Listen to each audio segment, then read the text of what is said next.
भारतीय बाजारों में भी अब तैयार हो जाइए आज एक बड़े गैप अप के लिए, क्योंकि संकेत ही कुछ ऐसे ही मिलते देख रहे हैं। आप यहाँ पे देखोगे तो अमेरिकी बाजारों से अपडेट देखिए। S&P 500 ऑल टाइम हाई लगाता हुआ नजर आया है। S&P 500 जहाँ पे करीब 2% से भी ज़्यादा की तेज़ी, डाउ जोन्स जहाँ पे 500 पॉइंट से भी ज़्यादा की तेज़ी आपको अभी के समय देखने को मिल जाएगी। कुल मिला के देखें तो अमेरिकी बाजार बहुत ही भयानक तेज़ी के साथ क्लोजिंग करते हुए दिखाई दिए हैं। यहाँ पे एक चीज़ तो समझनी होगी कि कल जिस हिसाब से भारतीय बाजारों में ऊपरी स्तरों से गिरावट देखने को मिली थी, लेकिन जो क्लोजिंग थी वो हम कल चर्चा कर रहे थे काफ़ी अच्छी थी। और आज अभी आप देख सकते हैं कि किस प्रकार की तेज़ी अमेरिकी बाज़ारों में देखने को मिली है। गिफ्ट निफ्टी के क्यूज अच्छे दिखाई दे रहे हैं, करीब 40 पॉइंट के गैपअप के, लेकिन अब ये बाज़ार खुलने से पहले अच्छा खासा बढ़ता हुआ नज़र आ सकता है। अमेरिकी बॉन्ड यील्ड को देखिए, काफ़ी अच्छी जगह पे है।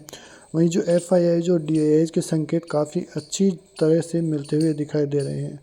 जिस प्रकार से मैंने आपसे पहले बात की थी, कल भी मैं आपको यही बता रहा था कि भारतीय बाज़ारों में अभी भी काफ़ी स्ट्रेंथ बाकी है। उसके पीछे का रीज़न FIIs और म्यूचुअल फंड, ये दो चीज़ जो कि आपको कोई नहीं बताएगा। ये बात मैं फिर से एक बार दोहराना चाहता हूँ कि म्यूचुअल फंड जिनके पास करीब 1,80,000 करोड़ रुपए केस में पड़े हैं और वो फिराक में है भारतीय बाज़ारों में इन्वेस्टमेंट करने के लिए, वो ऐसे मान रहे हैं कि भारतीय बाज़ारों में थोड़ा भी करेक्शन आए तो हम इन्वेस्टमेंट करें, लेकिन उनको मौका ही नहीं मिल पा रहा है। अब उनको यदि इन्वेस्टमेंट करना है तो ऊपरी लेवलों पे इन्वेस्टमेंट करना पड़ेगा। और यदि FIIs का इन्वेस्टमेंट आता है बाज़ारों में तो आप अनुमान लगा सकते हैं कि किस प्रकार की रैली भारतीय बाज़ारों में देखने को मिलेगी।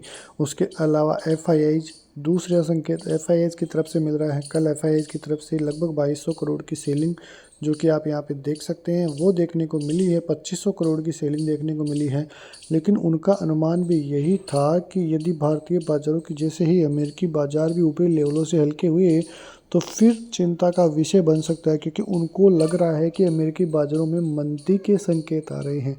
लेकिन ऐसी कोई भी खबर अभी तक पुष्टि नहीं हो पाई है। और जेरोम पोवेल ने भी जिस प्रकार से कहा है कि कोई मंदी के संकेत अमेरिकी बाज़ारों से दिखाई नहीं दिए हैं। केवल 50 बेसिस पॉइंट कम करने का मतलब यही है कि जो अमेरिका में बेरोज़गारी दर के आंकड़े थे उनको कंट्रोल में लाने के लिए ही ऐसा वो उनको करना पड़ा है। और इस साल के एंड तक 1% की दर से और ब्याज दरें कम हो सकती है, ऐसे भी संकेत आते हुए दिखाई दे रहे हैं। तो कुल मिला के देखें तो बाज़ार से संकेत काफ़ी अच्छे निकल के आ रहे हैं। FIIs की तरफ से लगातार भारतीय बाज़ारों में इन्वेस्टमेंट किया जा रहा है। म्यूचुअल फंड भी अब भारतीय बाज़ारों में इन्वेस्टमेंट करने की फिराक में हैं। तो कुल मिला के जो सारा का सारा आंकड़ा है वो भारतीय बाज़ारों पर सही बैठ रहा है। और अब भारतीय बाज़ार 26,000 की रेंज, जो कि हम लगातार बात कर रहे हैं कि इस महीने ही 26,000 हो जाए तो भी कोई बड़ी बात नहीं है। और फिर 27,000 का लेवल जो कि हमें देखने को मिलेगा। तो ये खबरें भारतीय बाज़ारों की तरफ से निकल कर सामने आ रही है। तो ऐसी खबरों के साथ मिलते रहिए हमारे साथ, तब तक के लिए नमस्कार, जय हिंद, जय भारत, वंदे मातरम।